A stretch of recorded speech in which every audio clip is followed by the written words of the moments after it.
नमस्कार. आपण ऐकतोय डॉक्टर सौ कुमुदताई गोसावी लिखित हरिगंध. परमपूज्य हरिकाका गोसावी यांचं चरित्र आणि अनुभव ग्रंथ. आजचा भाग आपला चालला आहे 30वा. वडिलांच्या अर्पण ग्रंथाची पूर्ती. हरिकाकांनी स्वतः हाती लेखणी कामापुरतीच धरली, मात्र त्यांनी अनेक सामान्य लेखकांच्या लेखणीत असं काही सामर्थ्य भरलं की त्यामुळे त्यांच्या हातून सरस ग्रंथाची रचना झाली.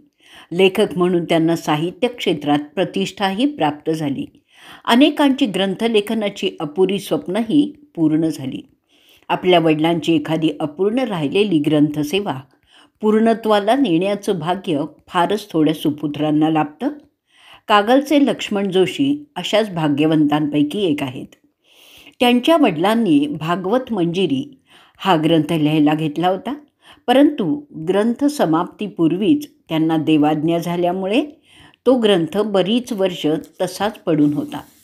तो पूर्ण करण्याची प्रेरणा जेव्हा लक्ष्मणपंतांना आली त्यावेळी त्यांनी आपल्या मुलाला सुनीलला त्यासाठी हरिकाकांच्याकडून आशीर्वाद घेऊन येण्यासाठी पाठवलं. त्यानुसार सुनीलने काकांना आशीर्वाद मागितले. काकांनी आपल्या खास शैलीत मिश्किलपणाने त्यांना म्हणाले हसून, काही काळजी करू नकोस. सुनीलने परत त्यांना काकांनी प्रसाद म्हणून एका बाईंना तिच्या लहान मुलासाठी दिलेल्या रामरक्षीच्या अंगाऱ्यातून थोडा अंगारा मागून घेतला आणि पुढे 2 महिन्यांनी एकाएकी लक्ष्मणपंतांना हृदयविकाराचा तीव्र झटका आला. डॉक्टरांनी त्यांच्या जगण्याची आशा सोडून दिली. त्यावेळी सुनीलने काकांच्याकडून मनपूर्वक नाम घेऊन स्मरण करून वडिलांच्या अंगभर अंगारा लावला आणि काकांचा आवडता नामजप मुखांनी चालू ठेवला. थोडा वेळ गेला तर लक्ष्मणपंतांना जोराच्या उलट्या सुरू झाल्या. पोटातील सर्व दूषित बाहेर पडलं आणि त्यानंतर सुनील ज्यावेळी हत्तरगीत हरिकाकांना मुद्दाम भेटायला गेला होता तेव्हा काकांनी त्याला विचारलं, लखूचा हार्ट अटॅक कशावरून गेला रे? आणि काका हळूवारपणे हसले. जीवावरच्या दुखण्यातून लक्ष्मणपंत जणू काही अपुरा ग्रंथ पूर्ण करण्यासाठीच उठले होते आणि पुढल्या 6 वर्षात त्यांनी आपल्याला आलेल्या तीव्र स्वरूपाच्या हृदयविकाराच्या झटक्याची भीती न बाळगता काकांनी दिलेलं आयुष्य बोनस मानून त्याचा विनियोग ग्रंथलेखनासाठीच केला. अपुरा ग्रंथ ते कळसाप्रत नेऊ शकले. आपल्या पित्याच्या ग्रंथपूर्तीचा आनंद लुटून पितृऋणातून अंशता का होईना ते मुक्त होऊ शकले. त्या गटाचे रूप आगळे, प्रत्येकाचे दैव निराळे, असं आपण नेहमीच अनुभवतो आणि कुणाचं नशीब केव्हा फळफळेल हेही आपण काही सांगू शकत नाही. असंच आपण बघतो ना.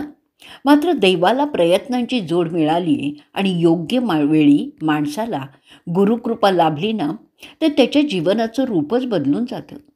सर्जेराव गोविंदराव कदम हे घरच्या सामान्य स्थितीत कष्टाने शिक्षण घेऊन LLB झाले आणि LLM करण्याची मनात तीव्र इच्छा असल्याचं हरिकाकांच्याकडे त्यांनी एकदा बोलूनही दाखवलं.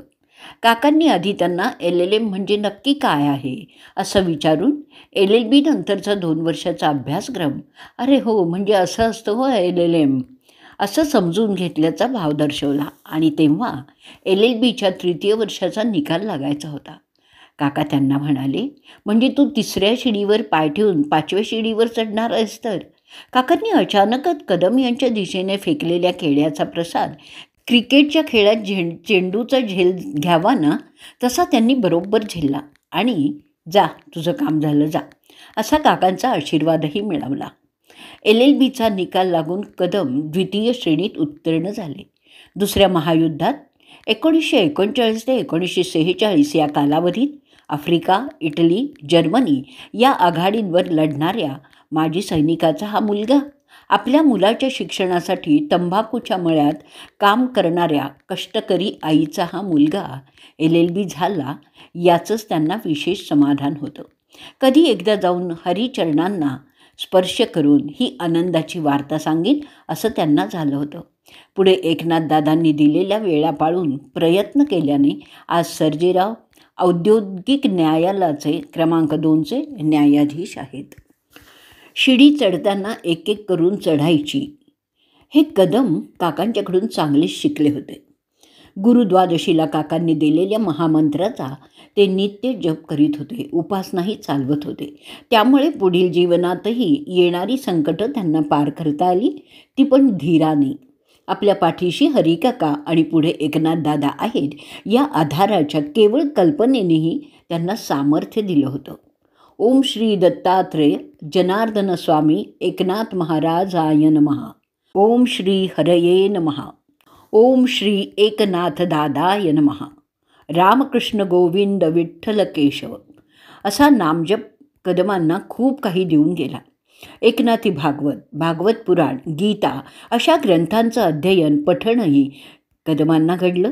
एकनाथदादांनी त्यांना कोर्टात जाण्यापूर्वी दररोज गीतेचा एक अध्याय वाचून जाण्याचा नेम दिला आहे. त्याचा उपयोग न्यायदानातही होतो असंच ते म्हणतात. आपल्याकडे येणारी व्यक्ती कितीही बुद्धिमान, चोखंदळ असू देत, त्याचा आपल्याकडे येण्याचा हेतू आपल्याला अजमावूनच पाहण्याचा असो. काका त्या व्यक्तीला क्षणात जाणून घेत असत आणि त्याला जशास तसं या न्यायाने असं प्रमाण देत असत की थोड्या काळातच काकांच्या पुढे नतमस्तक व्हावं. प्रारंभी त्यांच्याशी वादविवाद, चर्चा करताना काका नेहमीच स्वतःकडे अत्यंत सामान्यत्वाची, अजाणतेपणाची भूमिका घ्यायचे आणि मग त्या व्यक्तीला एखादाच वेचक प्रश्न विचारून विचार प्रवर्तनाच्या खैबर खिंडीत त्याला गाठून त्याला पाहता पाहता जमिनीवर पाय टेकायला लावत. मग त्या व्यक्तीची काकांची खरी जुगलबंदी सुरू व्हायची आणि ती व्यक्ती त्यातूनच काकांच्या अधिक जवळ खेचली जायची, काकांचीच होऊन राहायची. मुंबईचे शानबाग आणि हरिकाका यांचे संबंधही अशाच वादविवादातून सुरू झाले. पुढे परमार्थ मार्गातही ते अत्यंत दृढ होत गेले. प्रेमाने, स्नेहभक्तीने ओथंबूनच गेले. ते चिरंतन रूपानेच. ते म्हणतात, आमच्या अपयशातही पडत्या काळात हरिकाकांनी आम्हाला मोलाचं मार्गदर्शन केलं, आईच्या प्रेमाने जवळ केलं. त्यामुळे मी फार लवकर सावरू शकलो आहे. पुन्हा प्रपंच आणि परमार्थ वाटेवर प्रतिष्ठेने उभा राहू शकतो अशी कबुली ते देतात. अशा आपत्कालीच माणसाला खऱ्या मित्रत्वाची, आधाराची आवश्यकता असते. काकांनी अशा दुःखितांना जाणून घेऊन त्यांना आपल्या प्रेमाचा आधार आणि उभही दिली. त्यामुळे शानभाग यांच्यासारख्या विलक्षण बुद्धिवादी माणसांचंही काकांची कायमची होऊन राहिलेली होती. आणि काकांनी त्यांच्याकडे काय मागितलं तर केवळ 5 रुपये. तेही व्यवहारातले नाही, तर रामकृष्ण गोविंद विठ्ठल केशव या पंचशब्दी नामाचे. त्यांना म्हणाले, तुला व्यवहारात गोड बोलायला शिकवायलाच हवं रे. आपल्या फटकल स्वभावामुळे अनेक समस्या निर्माण होतात याची शानबाग यांनाही कल्पना होतीच. अरे, जे लोक तुझं भलं करायला जातात ना, त्यांच्याशीही तू भांडतोस की रे, असं अतिशय कळवळ्याने काका आपल्या या भक्त मित्राला सांगत असत. त्यावर शानबाग म्हणायचे, काका मी हट्टी आहे, माझा मीपणा काही जातच नाही आहे, त्याला मी तरी काय करू. अरे, त्यासाठीच तर तुला नामाची मदत होणार आहे, तेच तुला तारक ठरणार आहे, म्हणून तर तुला ते दिलं आहे. ओमच्या बाजूला बाजू ही यशाची असते.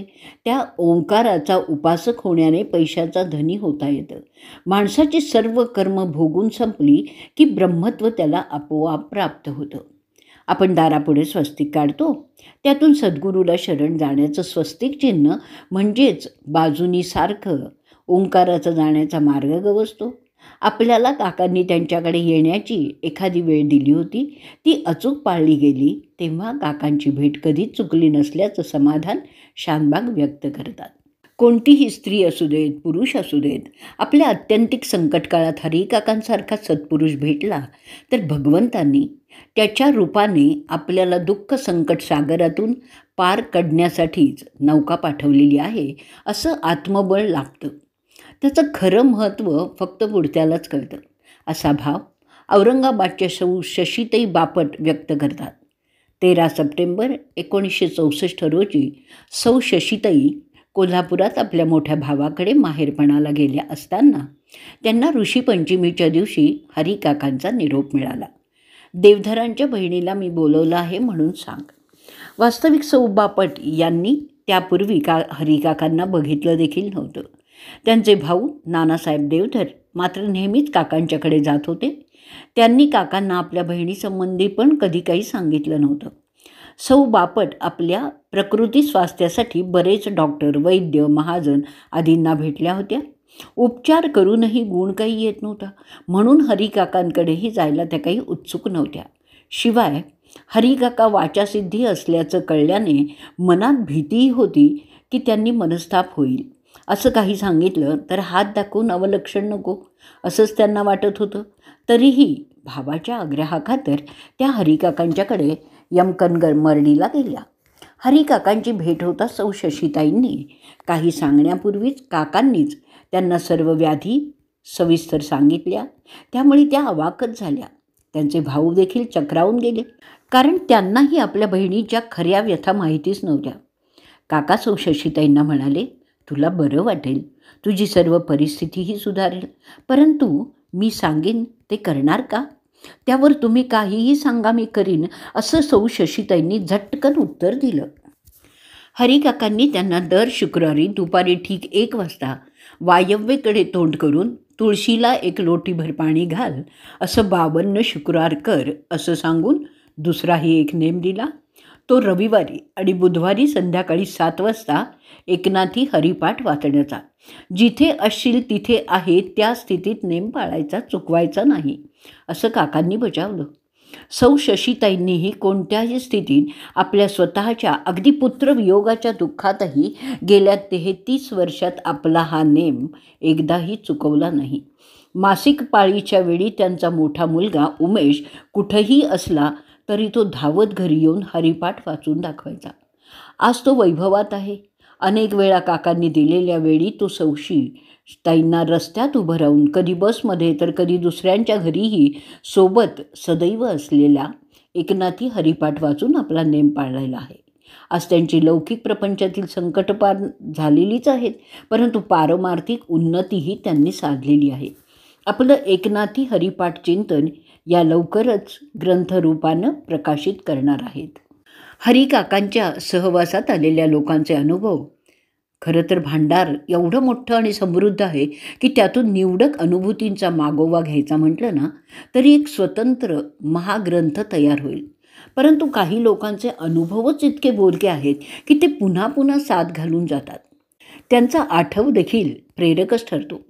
मुंबईचे दिलीप जामदार, माजी संचालक, प्रसिद्धी संचलन, भारत सरकार, यांनी श्री हरिकाका स्तवन या तात्या कामत नादवडेकर यांच्या एका छोटेखानी पुस्तकाला म्हणजे हरिकवनाच्या दिलेल्या प्रस्तावनाच्या लेखातून अनुभवकथन केलेलं आहे. आपल्या सहवासात अनेक वर्ष काढली, त्यामुळे मृत्यू पुढे उभा राहिला तरीही त्याच्या नजरेला नजर देताना भीती वाटत नाही. माझ्या कर्करोगाच्या व्याधीवर 2 दिवसात शस्त्रक्रिया व्हायची आहे. या संकटातून निभावलो तर आपल्या दर्शनाला येईन, परंतु काही अनिष्ट घडलं तर मग मात्र आपली कृपादृष्टी माझ्या मुलाबाळांवर ठेवा. त्यांच्या निष्पाप डोळ्याला डोळा भिडवायचं सामर्थ्य माझ्यात नाही आहे. 11 जून 1968 रोजी दिलीप जामदार यांनी हरिकाकांना पाठवलेलं हे पत्र पोचताच त्यांनी त्वरेने उभ्या जागेच मृत्युंजयाचा जप केला आणि दिलीप जामदाराचं मरण मागे फिरलं. आता त्यांची तब्येतही उत्तम आहे. त्यानंतर ते प्रत्येक गोकुळ अष्टमी उत्सवाला हातर्गीला येत असत आणि ज्ञानेश्वरीवर 4 शब्द सेवाभावाने सांगत असत. असा अनुभव हरिकाकांनी अनेकांना दिलेला आहे. कृष्ण जन्माष्टमीच्या उत्सवाला प्रतिवर्षी उपस्थित राहणाऱ्या असंख्य लोकांपैकी अशा अनुभवांची शिदोरी सोबत असणारे बरेच हरिभक्त आहेत.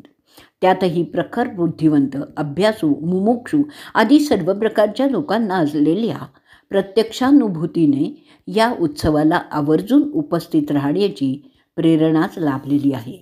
या उत्सवात हजारोंच्या संख्येने लोक येतात. देहभान हरपून उत्सवात नाचतात. कण्या आणि अंबालीचा प्रसादही घेऊन परततात. येणाऱ्या माणसाच्या मनात पूज्य हरिकाकांचं सिंहासन आहे.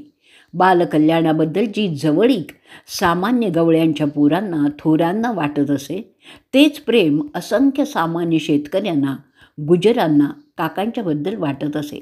आज काका निर्गुण निराकारात असतानाही त्यांच्याविषयी मनात तितकीच ओढ असावी हेच काकांचं खरं वैभव आहे. त्यातच त्यांची थोरवी आहे. प्रत्येकाला असं वाटतं की काका आपला हात धरून आपल्याला चालवत आहेत, तेच आपल्या पाठीशी आहेत. हा विश्वास त्यांचं आत्मसामर्थ्य वाढवायला उपयुक्त ठरतो. आपल्या आवडत्या व्यक्तीचं आयुष्य वाढावं, मृत्यू संकटातून त्याची सुटका व्हावी, यासाठी माणसं सुचतील त्या उपायांचा अवलंब करतात. असंख्य भक्तांच्या हृदयस्थ कोंडलेल्या हरिकाकांसारख्या सत्पुरुषांनीच आपल्या आयुष्याचं शतक तरी पूर्ण करावं म्हणून त्यांच्या आजारात भक्त आपापल्या परीने प्रार्थना करीत होते. सत्पुरुषांच्या तब्येतीला अनंत सांगले, ॲडव्होकेट S.M. कुलकर्णी, रमेश शिरोडकर, उल्हास सुठणकर आणि आदी भक्त मंडळींनी श्री हरिनाम सप्ताह आयोजित केला. प्रकृती स्वास्थ्यासाठी त्यांनी ओम नमः शिवाय हा मृत्युंजय जप नामस्मरणासाठी ठेवला होता. 7 दिवस अखंड नामस्मरण चालू होतं. 7व्या दिवशी सांगता झाली. त्याच दिवशी काका बेळगावात एका विवाह सोहळ्यासाठी आले होते. त्यामुळे नामसप्ताहाची सांगता हरिसंगानेच झाली. गुरुरायाचे दर्शन घडले, भक्ती मळा फुलला, साधा पर्वणी बोला, जय जय हरी काका बोला. अशा हरिनाम गजराने तो परिसरच पुनीत होऊन गेला. नामसप्ताहातील प्रत्येक हरिभक्तांच्या अंतरी आनंदाने भावभक्तीचा चाफाच उमलला, अंतरंग गंधित करून गेला. पुढे हत्तरगीला एक दिवस भल्या पहाटे काका आपल्या सेवेकराला म्हणजेच रमेश शिरोडकर यांना म्हणाले, अरे, काल रात्री एक काळाक भिन्न माणूस रेड्याची गाडी घेऊन मला नेण्यासाठी आला होता रे. परंतु मी त्याला सांगितलं, आत्ता मला तुझ्याबरोबर यायला सवड नाही, अद्याप पुष्कळ कामं व्हायची बाकी राहिली आहेत, तेव्हा तू आता परत जा असं सांगून त्याला चक्क परतवून लावलं रे मी. आणि ते कशाच्या बळावर केलं हे माहीत आहे का तुला? तुम्ही जो बेळगावला नामसप्ताह केलात ना, त्या बळावरच बरं. हरिकाकांनी असा नामसप्ताहाचा महिमा गाऊन जीवावरील मरण संकट काळाची देखील माणसाला अखेर नामीच कामी येते हे विशद केलं आहे. वास्तविक मृत्यूला थांब जरासा म्हणण्याचं सामर्थ्य हरिकाकांसारख्या सिद्ध पुरुषाकडे नक्कीच होतं. शिवाय आपलं कार्य संपवून अनंतात केव्हा विलीन व्हायचं हेही त्यांना ज्ञात होतं. त्याची नोंदही त्यांनी डॉक्टर D.Y. पाटील यांच्यासारख्या भक्ताच्या रोजनिशीत करून ठेवायला लावलेलीच होती. परंतु अनेकांना मृत्यू असा आपत्काली देखील हाक देत असतो. त्यावेळी त्यातून नामच त्यांना वाचवतं. ते सामर्थ्य नामात आहे. नाम सप्ताहात कसं सामावलेलं आहे हे काकांनी स्वतःच्या अनुभवाने सर्वांच्याच ध्यानी आणून दिलं. नाम देणाऱ्या अधिकारी व्यक्तीबरोबरच नामाचं स्वरूप सामर्थ्य अवलंबून असतं. त्यामुळे एखाद्या ग्रंथात सांगितलेली नामजप संख्या आणि हरिद्वाराच्या स्वामीराम काय किंवा हरिकाकांसारखी अधिकारी व्यक्ती काय, त्यांनी दिलेली नामसंख्या यात पुष्कळ वेळा तफावत असलेली दिसून येते. आद्य शंकराचार्यांच्या सौंदर्य लहरी या ग्रंथात 1000 वेळा म्हणजे किमान करायला सांगितलेला इच्छापूर्ती मंत्र जप स्वामी रोज 11 वेळा, तोही ठराविक कालावधीपर्यंत सांगत. त्यानुसार त्याची फलश्रुतीही लोकांना मिळत असे. या संदर्भात विचारलं असताना स्वामीजी म्हणाले, त्या मंत्राची शक्ती जागृत करून लोकांना जप सांगतो. त्यामुळे तो 1000च्या ऐवजी केवळ 11 वेळा म्हटला तरीही पुरतो. फलप्राप्तीत कोणताही फरक पडत नाही. याचाच अर्थ असा आहे की मंत्र जागृती जशी जितक्या प्रमाणात होईल तशी त्या मंत्राने फलप्राप्ती होते.